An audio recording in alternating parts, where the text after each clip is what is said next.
नमस्कार समाज बंधुओं, जैसा कि आप सभी को पता है कि भारत की संस्कृति और भारत के जो बारे में बात करी जाती है, सबसे पहले आती है सनातन धर्म और सनातन धर्म की बात करते हैं, तो आज हमारे साथ मौजूद हैं भाई अक्षय जी।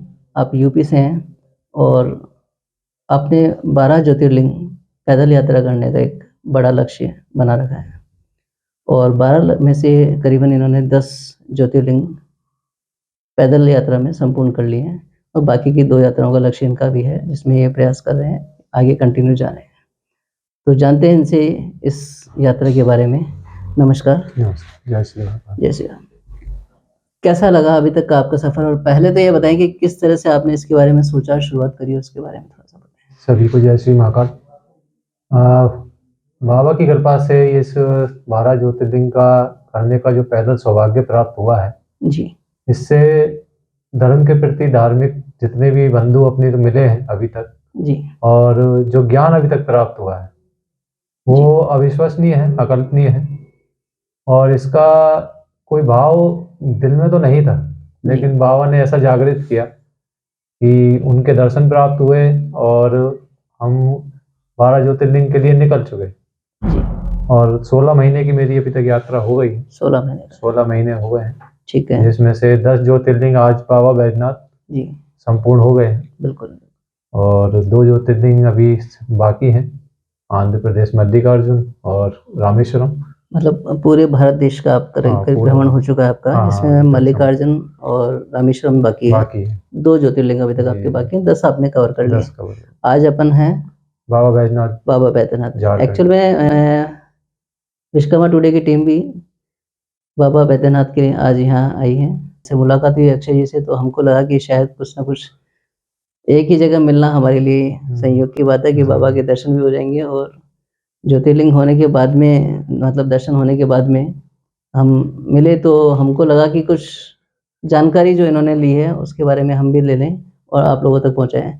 तो ये 12 ज्योतिर्लिंग में से आप बात कर रहे हैं, उसके जी, बारे में जी। थोड़ा-सा शॉर्ट एंड स्वीट पूरी यात्रा बता दें।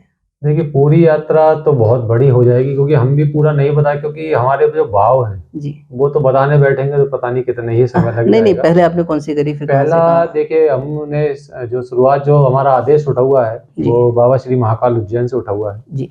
फिर वहाँ से दर्शन प्राप्त करने के बाद, आदेश उठाने के बाद हम निकले थे ओंकारेश्वर, एमपी अच्छा, में। ठीक है। फिर वहाँ से सीधा निकले गुजरात। जी, गुजरात में हमने सोमनाथ महादेव दर्शन लिए, जी, फिर द्वारकाधीश, फिर नागेश्वर।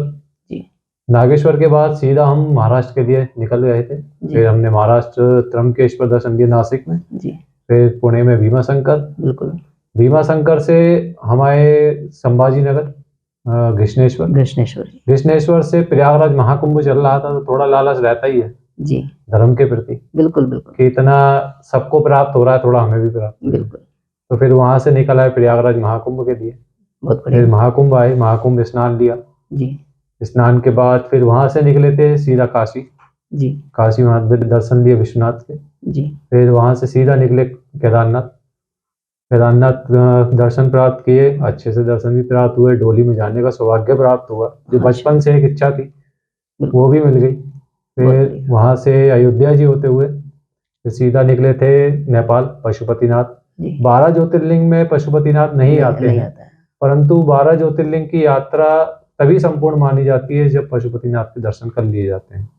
अच्छा, तो सौभाग्य वो भी प्राप्त हुआ। पशुपतिनाथ दर्शन प्राप्त करने के बाद फिर अब आए हम झारखंड, देवघर, बाबा बैद्यनाथ। अच्छा, यहाँ पे भी हमको समय हो गया रुके हुए, दर्शन भी अच्छे से प्राप्त हो गए हैं बाबा बिल्कुल। के। अब 2 अभी यहाँ से मल्लिकार्जुन के लिए संकल्प उठा चुके हैं। जी, बस ये है कि अब देखिए ठंड ज़्यादा है, तो इसलिए थोड़ा रुके बिल्कुल, हुए हैं। यहाँ से जगन्नाथपुरी, जी, जगन्नाथपुरी से सीधा मल्लिकार्जुन के लिए प्रस्थान मल्लिकार्जुन। कर जाएंगे। बहुत बढ़िया। अच्छा, मैं ये पूछना चाह रहा हूँ कि आपका प्रतिदिन कितना अपना किलोमीटर और यात्रा अपन कैसे प्रतिदिन का ज़्यादातर तो 30 से 35 किलोमीटर का वैसे रन रहता ही रहता है। जी, सुबह से 7 साढ़े 7 यात्रा शुरू प्रारंभ होती है जी, और गर्मियों में 6 बजे तक, जब तक सूर्यास्त नहीं हो जाता। ठीक है, जाड़ों में ये होता है सूरज जल्दी हो जाता है, तो 5 साढ़े 4 बजे तक अपनी व्यवस्था देखनी पड़ती है रुकने के शाम लिए। तक, बिल्कुल, अब रुकने का ये है कि बाकी कहीं जंगल होता है, कहीं कोई ऐसा अनाधिकृत क्षेत्र होता है जहाँ नहीं रुक सकते। जी, तो मैप के जरिए चलते हैं तो पता रहती है आगे क्या मिलेगा। लोकल ठीक। लोग बहुत मदद करते हैं। ठीक है। तो उसमें यह है कि मोस्टली तो मंदिर पे ही रुकते हैं जी। और व्यवस्था देखते हैं कि ऐसा नहीं है 30-35 किलोमीटर ही चलें। तो प्लस माइनस 25 किलोमीटर पे मंदिर मिल गया, पता है कि आगे नहीं मिलेगा, तो बिल्कुल। 25 पर रुक जाते हैं।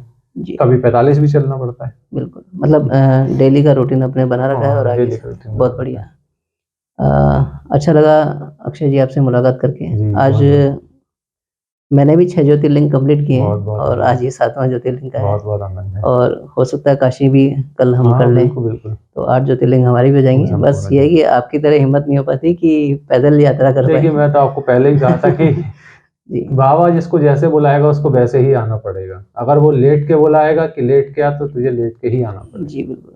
बाकी बहुत अच्छा लगा आपसे मिलके। जी, बहुत बहुत आनंद। धन्यवाद। महादेव।